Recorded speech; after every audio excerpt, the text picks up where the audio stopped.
अस्सलाम वालेकुम एवरीवन। हमारा अब इस लेक्चर से स्टार्ट होगा यूनिट नंबर 13 जो कि लास्ट चैप्टर है आपकी क्लास 10 की बुक में। नाम इसका है फेथफुलनेस यानी कि वफादारी। हजरत उमर फारूक रज़ी अल्लाह अन्हु के बारे में है। उनकी खिलाफत में एक वाकया पेश आया, उसके बारे में है जिससे हमें सीखने को ये मिलता है। क्या मिलता है ये आपको चैप्टर के एंड पे पता चलेगा। तो स्टार्ट करते हैं इसकी ट्रांसलेशन और एक्सप्लेनेशन। अच्छा, ये चैप्टर इस तरह से स्टार्ट हो रहा है। Once Hazrat Umar Radhiyallahu anhu sitting in the masjid of the Rasul sallallahu alaihi wasallam was busy in the affairs of the state. एक दफा हजरत उमर रज़ियल्लाहु अन्हु रसूलुल्लाह सल्लल्लाहु अलैहि वसल्लम की मस्जिद या मस्जिद नबी में बैठे रियासत के मामलात में मसरूफ थे। Two young men holding a strong and sturdy countryman appeared before him. दो नौजवान एक बड़े और मजबूत देहाती को पकड़कर उनके सामने पेश हुए। अच्छा, स्टर्डी और स्ट्रॉन्ग दोनों का मतलब मजबूत ही होता है, ठीक है। तो ये या तो आप बड़ा और मजबूत लिख सकते हैं या तो आप सिर्फ मजबूत भी लिख सकते हैं, दोनों सही होंगे। मजबूत और ताकतवर भी लिख सकते हैं। अच्छा, फिर हम क्या कर रहे हैं इसमें, दे कंप्लेन्ड टू हजरत उमर रज़ियल्लाहु अन्हु that the person had murdered their old father. उन्होंने हजरत उमर रज़ियल्लाहु अन्हु से शिकायत की कि इस शख्स ने उनके बूढ़े बाप को कत्ल किया है। They demanded justice by punishing the murderer for his crime. उन्होंने इंसाफ का मुतालबा किया। उन्होंने इस कातिल को उसकी सजा देकर इंसाफ का मुतालबा किया कि आप इसको पनिश करें, इसको सजा दें और हमें इंसाफ मिलेगा इस तरह से। अच्छा, फिर इसमें है the caliph looked at the young man and said, जो खलीफा ने नौजवान की तरफ देखा। यहाँ पर ये नौजवान है आपका जो देहाती है, ठीक है। खलीफा ने नौजवान की तरफ देखा और कहा, you have heard the charge levelled against you. तुमने अपने या आपने, आप लिखने ज्यादा रिस्पेक्टफुल है, आपने अपने खिलाफ इल्जाम सुन लिया है। व्हाट हैव यू टू से इन योर डिफेंस, कि आप अपने दिफा में क्या कहेंगे या आपने अपने दिफा में क्या कहना है। The villager replied, देहाती ने जवाब दिया, Commander of the faithful, अमीरुल मोमिनीन, आप इसमें लिख देंगे अमीरुल मोमिनीन, I plead guilty of the charge. मैं अपना गुनाह कबूल करता हूँ या मैं अपना जुर्म कबूल करता हूँ। Plead guilty यानी कि मैं अर्ज कर रहा हूँ, और मैं गिल्टी का मतलब होता है गुनाहगार होना, जिस बंदे ने कोई गलत काम किया है, मुजरिम होना, ठीक है। तो वो कह रहे कि मैं अपना जुर्म कबूल कर रहा हूँ। I was leading my beloved camel, मैं अपने प्यारे ऊंट को चला रहा था। लीडिंग यानी कि उसको लेकर, वो रस्सी लेकर वो कहीं चला रहा था। When I reached a garden and halted to rest, the camel nipped a few leaves off the hanging branch of a tree. जब मैं एक बाग के पास पहुंचा, halted यहाँ पे एक वर्ड यूज हुआ है, halt का मतलब होता है रुक जाना। जब मैं एक बाग के पास पहुंचा और आराम करने के लिए रुका, मेरे ऊंट ने कुछ पत्ते चबाना शुरू कर दिए, जो एक शाख से लटक रहे थे, ठीक है, एक दरख्त की शाख से लटक रहे थे। The old man on seeing this hurled a stone at the camel with all his might. बूढ़े आदमी ने ये देखकर एक पत्थर ऊंट पर अपनी पूरी ताकत के साथ या अपने पूरे जोर के साथ एक पत्थर ऊंट को मारा, ठीक है। हर्ल का मतलब होता है फेंकना कोई चीज, उसके ऊपर बहुत जोर से फेंका। अच्छा, अब the stone caught the camel on the side of the head, वो पत्थर उस ऊंट के सर की तरफ लगा और it reeled and fell down dead, वो चकराया और गिर के मर गया। अच्छा, वो बेचारा जो ऊंट था वो इस तरह से वो मर गया क्योंकि उसको पत्थर मारा था उस बूढ़े आदमी ने। That the camel was very dear to me. वो ऊंट मुझे बहुत प्यारा था। I could not control my anger, so I took the same stone that had killed my dear camel and hurled it at the old man with all my strength. मैं अपने गुस्से पर काबू ना रख पाया, तो मैंने वही पत्थर उठाया जिसने मेरे ऊंट को मारा था और उसको उस बूढ़े आदमी पे अपनी पूरी ताकत से फेंका। हाँ, पहले इसके यहाँ तक के वर्ड मीनिंग्स करते हैं और फिर आगे पढ़ते हैं। अच्छा, इसमें कुछ समझाने वाला कोई मुझे लग नहीं रहा कि कुछ इसमें मुश्किल है। हुआ ये कि दो आदमी एक गांव के एक आदमी को लेकर आए। उन्होंने कहा इसने हमारे बाप को मारा है। और वो जो देहाती था वो सच्चा आदमी था। उसने कहा हाँ मैंने मारा, इसने मेरे ऊँट को मार दिया, तो मैंने उसको उल्टा मार दिया और काबू नहीं रख सका मैं गुस्से पे। तो ये बस इतनी सी बात अभी तक हुई है। तो उसने अपना जुर्म कबूल कर लिया। ये इसकी जरा सी एक्सप्लेनेशन थी। आगे है हमारे पास वर्ड्स और मीनिंग्स। पहला वर्ड है स्टडी। स्टडी का मतलब होता है मजबूत, ताकतवर भी लिख सकते हैं।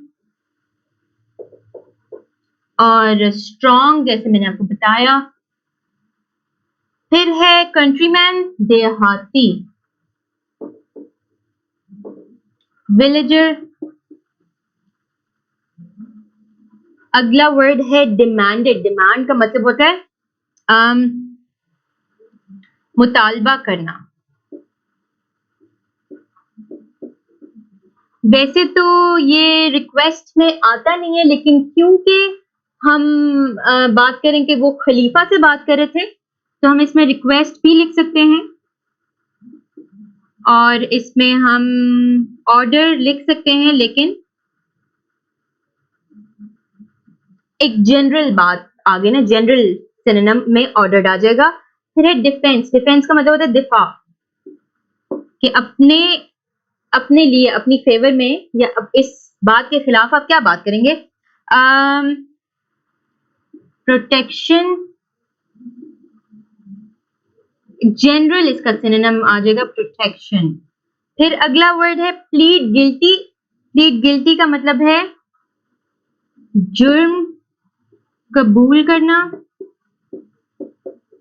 और इसके लिए लिख सकते हैं, क्या लिख सकते हैं इसके लिए, कन्फेस भी लिख सकते हैं। कन्फेस का भी यही मतलब होता है कि कोई आपने गलत काम किया और उसको आप कबूल करना और बता दें अगले बंदे को। चार्ज का मतलब होता है इल्जाम, एक्यूजेशन। निप्ट, निप्ट का मतलब होता है चबाना, छोटी छोटी बाइट्स लेना, चबाना। और निबल लिख सकते हैं इसमें। निबल का भी ये मतलब होता है छोटी छोटी बाइट्स लेना या कुतरना किसी चीज को, लेकिन ऊंट कुतरते नहीं है तो हम वो नहीं वर्ड लिख रहे। अगला वर्ड है हर्ल। हर्ल का मतलब होता है फेंकना।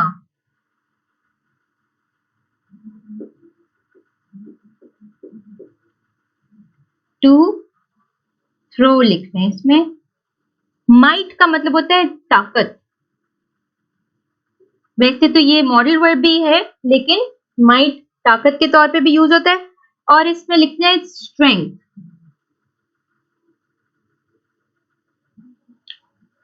ये हो गया। अब हम आगे करते हैं। आगे इसमें क्या कह रहे हैं, आगे वो कह रहा है कि जी the stone hit the old man on the head and subsequently killed him. subsequently का मतलब होता है इसके बाद। पत्थर बूढ़े आदमी के सर पर लगा और उसके बाद उसको मार दिया। ठीक है, यानी कि वो पत्थर लगने से old man died, he passed away, he died, वो फौत हो गया। अच्छा, at this these two young men came to me and I surrendered myself to them. इस बात पर ये दोनों नौजवान मेरे पास आए और मैंने हार मान ली, मैंने हथियार डाल दिए कि ठीक है।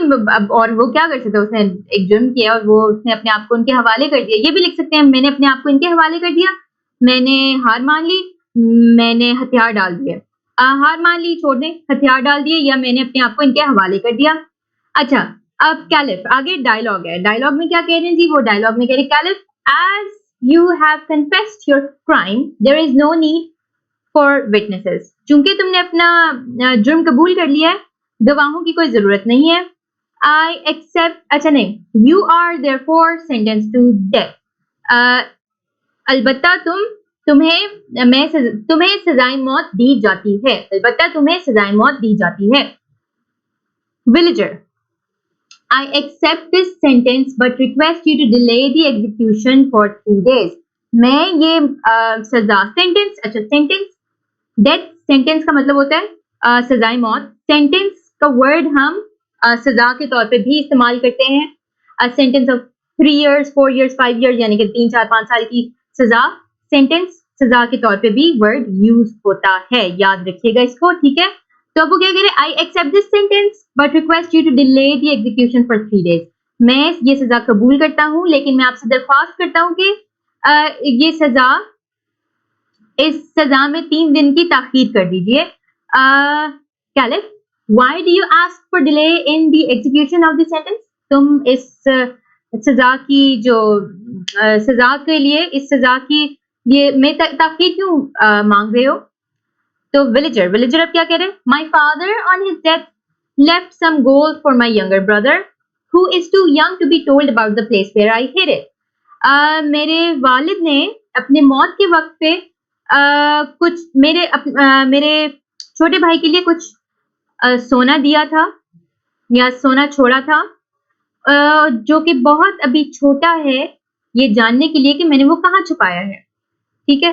I have buried the gold in the earth in a field and no one knows the place। मैंने वो सोना जमीन में एक मैदान में ऐसी जगह छुपाया है जिसका किसी को पता नहीं है।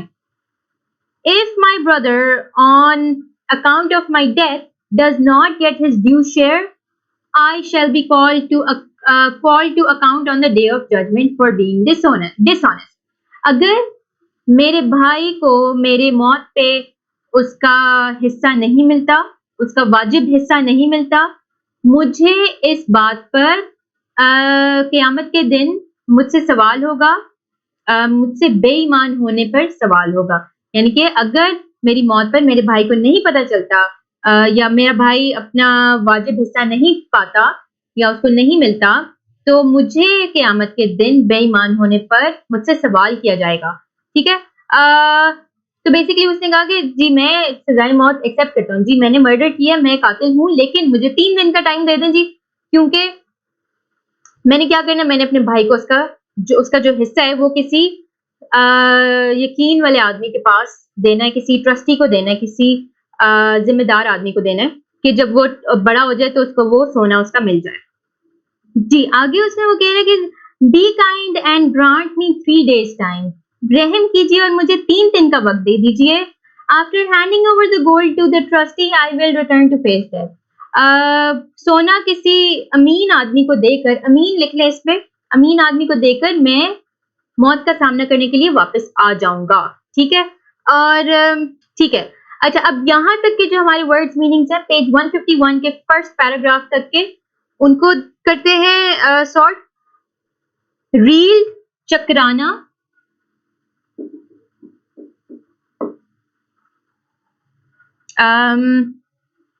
ड्राउजी, टू बी ड्राउजी लिखते हैं।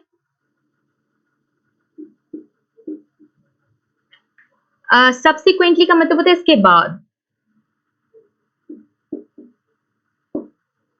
इस पे देन भी लिख सकते हैं। सरेंडर्ड का मतलब है हथियार डाल देना।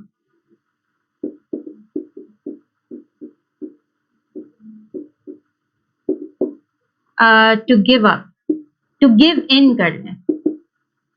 अच्छा फिर है कन्फेस्ट, कन्फेस्ट का मतलब होता है कबूल करना, जुर्म कबूल करना।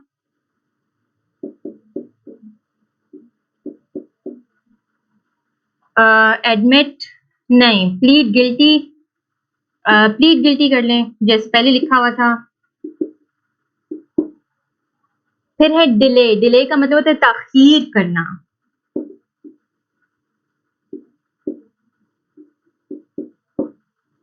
और इसके लिए एक और वर्ड जो आप लिख सकते हैं वो है पोस्टपोन। एग्जीक्यूशन, एग्जीक्यूशन का मतलब होता है सजाए मौत,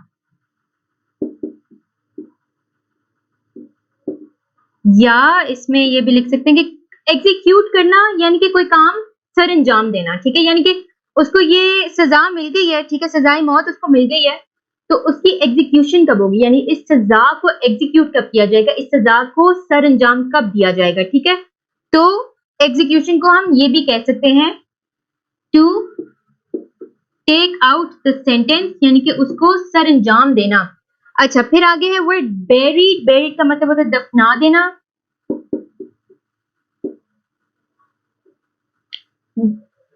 बेरिड के लिए सिनोनिम की जरूरत नहीं, बेरिड ठीक है। ट्रस्टी के लिए आप वर्ड लिखें अमीन,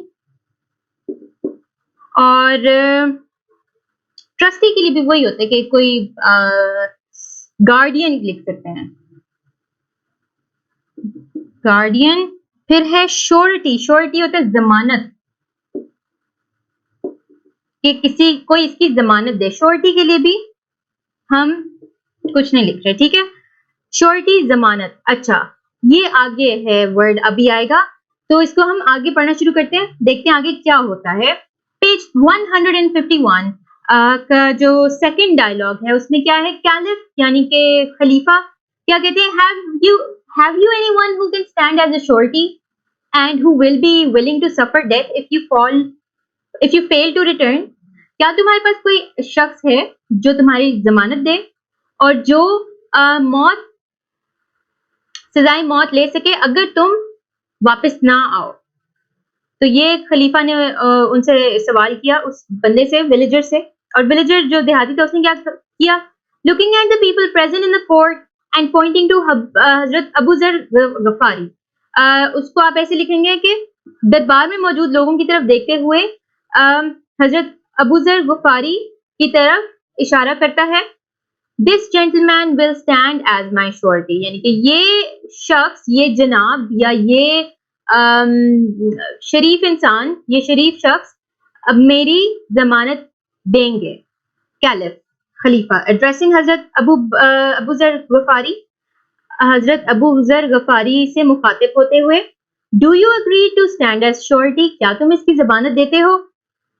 हजरत अबू जर गफारी, आई डू, हाँ जी हाँ मैं देता हूँ, ठीक है। अच्छा, अब आगे क्या है, हजरत अबू जर गफारी वॉज अ हाईली रिस्पेक्टेड सहाबी, कि हजरत अबू जर गफारी बहुत इज्जतदार सहाबी थे। The caliph accepted him as the surety, खलीफा ने उनको जमानत के तौर पर कबूल किया। Both the accusers also agreed to it and the criminal was allowed to leave.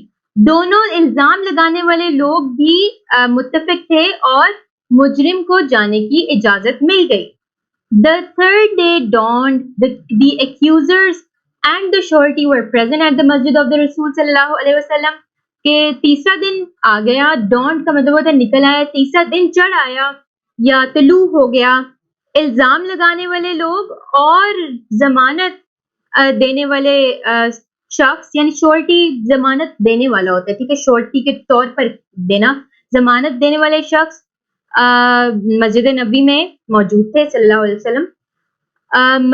हाँ ठीक है, they were waiting for the criminal, वो मुजरिम का इंतजार कर रहे थे। As time passed, सहाबा रज़ियल्लाहु अन्हुम felt anxious for the fate of हजरत अबू जर गफारी। जैसे जैसे वक्त गुजरता गया, सहाबा रज़ियल्लाहु अन्हुम, तमाम सहाबा हो जाएंगे फिर, ठीक है, सहाबा रज़ियल्लाहु अन्हुम हजरत अबू जर गफारी की किस्मत के लिए परेशान होते गए। When only an hour remained, both the accusers came forward and demanded from Hazrat Abu Zar Ghafari their man. जब सिर्फ एक घंटा रह गया था तो दोनों इल्जाम लगाने वाले नौजवान आगे बढ़े और हजरत अबू जर गफारी से उनके मुजरिम का मुतालबा किया, ठीक है, मुतालबा किया, मुतालिया नहीं, मुतालिया का मतलब होता है स्टडी करना, मुतालबे का मतलब होता है डिमांड करना, ठीक हो गया। तो अब ये हुआ कि उसने कहा मुझे 3 दिन का वक्त दे दें, उन्होंने कहा ठीक है 3 दिन का वक्त दे दो, लेकिन कोई एक शख्स होगा जो अगर तुम ना आए तो मैं उसको पकड़ूंगा जो तुम्हारी जमानत दे, जो तुम्हें कहे कि जी तुम्हारे यकीन दिलाए के ये बंदा वापस आ जाएगा, ठीक है। तो अब हजरत अबू जर गफारी उनको नहीं जानते थे, उन्होंने रिक्वेस्ट की उस देहाती ने कि आप मेरी जमानत बन जाए, मैं वापस आ जाऊंगा।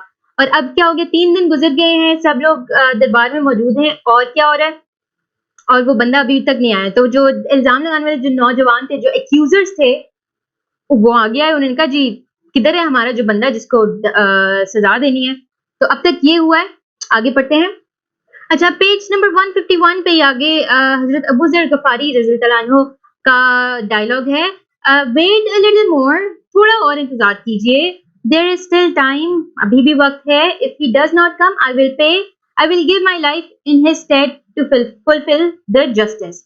अगर वो फिर भी नहीं आता तो मैं अपनी मैं अपनी जान दे दूंगा इंसाफ को बरकरार रखने के लिए.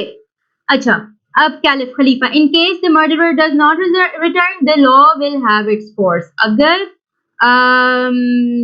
कातिल नहीं वापस आता तो कानून को पूरा किया जाएगा, कानून की को नाफिज कर दिया जाएगा. ठीक है, हैव इट्स कोर्स यानी कि ये अपना काम करेगा, कानून अपना काम जरूर करेगा. अच्छा, hearing this the Sahaba became more anxious for the safety of Hazrat Abu Zar Ghafari and their eyes were filled with tears. ये सुनकर सहाबा रज़ी अल्लाह अन्हम और भी ज्यादा परेशान हो गए हजरत अबू जर गफारी की हिफाजत के लिए, और उनकी आंखें आंसुओं से भर आईं.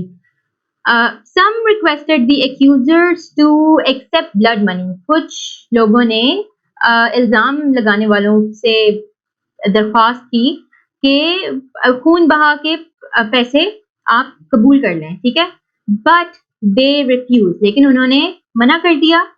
saying our demand is life for life, हमारा तकाजा है, हमारा मुतालबा है जान के बदले जान. अब पैराग्राफ नंबर 7 आ गया इसका. When the whole court was in a worried state of mind, जब पूरा दरबार एक परेशान दिमागी हालत में था, the villager reached there perspiring from head to foot. जो देहाती वहां पहुंचा सर से पांव तक पसीने में डूबा हुआ. perspiring का मतलब होता है sweating, सब पसीना आना. As he entered, he saluted the caliph. जैसे ही वो दाखिल हुआ उसने खलीफा को सलाम किया and said, और कहा, Allah be praised for his mercy. I was able to make my uncle trustee of the gold. अल्लाह के रहम का शुक्रिया या अल्लाह की रहम का शुक्र, मैं अपने चचा को उस सोने का अमीन बनाने के काबिल रहा, उनको मैंने बना दिया. As you see, I am right in time. I do not delay the execution. आप जैसे कि आप देख सकते हैं, मैं वक्त पर हूँ, वक्त पे वापस आया हूँ, वक्त पे आया हूँ. सजा में और ताकीद ना कीजिए. Paragraph number 8. All the people present there were astonished at the honesty and faithfulness of the criminal. वहां पर मौजूद तमाम लोग उस मुजरिम की ईमानदारी और वफादारी से हैरान हो गए. एस्टोनिश्ड यानी कि हैरान हो जाना बहुत ज्यादा. हजरत अबू जर गफारी का डायलॉग है, कमांडर ऑफ द फेथफुल, अमीरुल मोमिनीन, the man was totally a stranger to me. ये शख्स मेरे लिए पूरी तरह से एक अजनबी था. आई हैड नेवर नोन और सीन हिम बिफोर. मैंने इसको पहले कभी ना जाना था, मैंने देखा था, ना जाना था ना देखा था. But when out of all the bystanders he selected me as his surety, I could not but agree. लेकिन जब उसने तमाम तमाशाइयों में से मुझे अपनी जमानत के तौर पर मुंतखब किया, मैं उससे मुत्तफिक होने के अलावा कुछ ना कर सका. If he had not returned, I would have gladly laid down my life for him. अगर ये वापस ना आता तो मैं खुशी खुशी अपनी जिंदगी इसके जगह पर दे देता, अपनी जान दे देता इसकी जगह पर. विलेजर जो देहाती है वो क्या कहते हैं? देहाती ये कहते हैं, sir when you agree to stand as a surety for a stranger, it would be against all the rules of manliness and chivalry to endanger your life to save mine. जनाब, जब आपने एक अजनबी के लिए जमानत बनने पर इत्तेफाक किया तो आपकी जिंदगी अपने आप को बचाने के लिए खतरे में डालना मर्दानगी और बहादुरी के तमाम असूलों के खिलाफ होता. ठीक हो गया कि जब आपने एक अजनबी के लिए जमानत बनना कबूल किया या बनने से इत्तेफाक किया, तो आपकी जिंदगी को खतरे में डालकर अपनी जिंदगी बचाना मर्दानगी के और बहादुरी के तमाम असूलों के खिलाफ होता. एक्यूजर्स यानी इल्जाम लगाने वाले जो लोग हैं, और ऑफ वन अकॉर्ड, इसमें आप ब्रैकेट में लिखेंगे एक साथ ही, commander of the faithful we forgive him let him live, अमीरुल मोमिनीन में हम इसको माफ करते हैं, इसको जीने दीजिए, इसको जिंदा रहने दीजिए. On hearing these words, the audience present in the court gave cries of joy and applause, and the face of the caliph beamed with pleasure as he said. अच्छा, ये सुनने पर तमाम तमाशाई जो वहाँ मौजूद थे खुशी से चिल्लाने लगे और तालियां बजाने लगे. अपलॉज का मतलब ताली बजाना.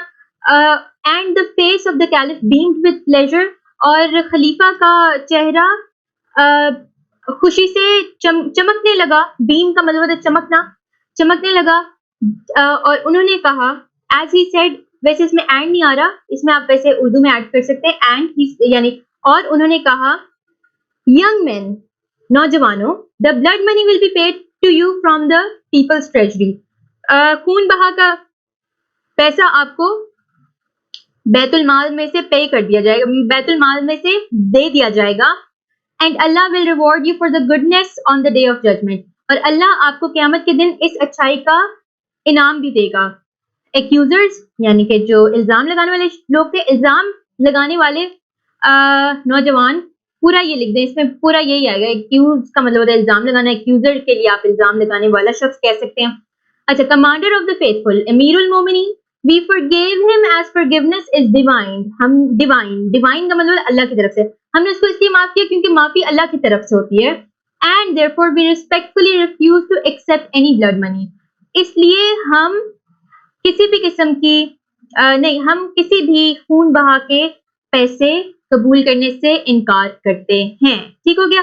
अच्छा, ये आपका पूरा चैप्टर था. इसमें बेसिकली ये होता है कि वो बंदा वापस आ जाता है, वो बंदा कहता है कि जी, जो देहाती होते हैं, जो मुजरिम होते हैं, वो कहते 3 दिन का मुझे वक्त दें, मैं जाऊंगा, मैं अपने भाई का जो सोना है, उसकी जो दौलत है, वो मैं किसी ऐसे शख्स को दे दूंगा जो जिस पे मैं यकीन कर सकता हूँ. वो क्या करेगा, वो शख्स वो उसको मेरे भाई के लिए रखेगा, और उसके बाद जब वो बड़ा हो जाएगा भाई, तो उसको उसके हवाले कर देगा. और इस तरह फिर 3 दिन के बाद सब परेशान हो गए थे कि हो सकता है ये बंदा ना आए, लेकिन वो वापस आया, और उसकी जमानत जो दी थी जिस सहाबी ने, उनको भी थोड़ा सुकून हुआ, कि उनको भी खुशी हुई इस बात की कि इस बंदे ने, कितना ये ऑनेस्ट बंदा है, कितना ये ईमानदार बंदा है कि ये वापस आ गया. और फिर उसने कहा जी दे दें सजाए मौत, जो बनता है, जो इंसाफ बनता है वो आप करें. लेकिन फिर उसको माफी भी मिल गई और सब खुश हो गए कि एक अच्छा नतीजा इस पूरी कहानी को मिल गया. ठीक हो गया. अब हमारे पास कुछ वर्ड्स हैं, इनके मीनिंग्स और सिनोनिम्स कर लेते हैं. अच्छा, अब हमारे पास जो वर्ड्स हैं, पहला है रिस्पेक्टेड. रिस्पेक्टेड का मतलब होता है इज्जतदार, ऑनर्ड. फिर एक्यूजर का मतलब होता है इल्जाम लगाने वाले,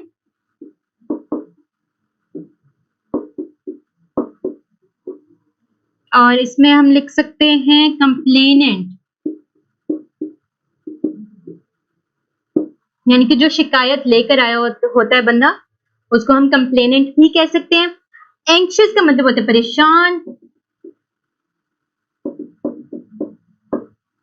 अपसेट लिख लें. ठीक है.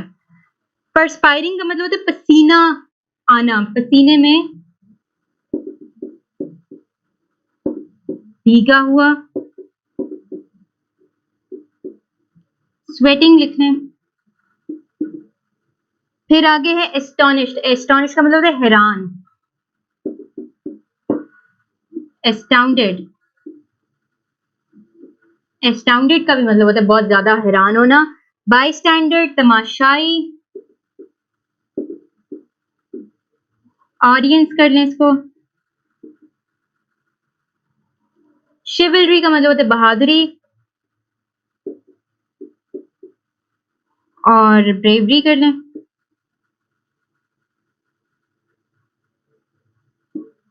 ये लें जी. अच्छा, तो इन वर्ड्स को नोट करें, प्रैक्टिस करें. कोई क्वेश्चन हो तो मुझसे पूछ लें. मैं आपसे मिलूंगी नेक्स्ट लेक्चर में. तब तक के लिए अल्लाह हाफिज.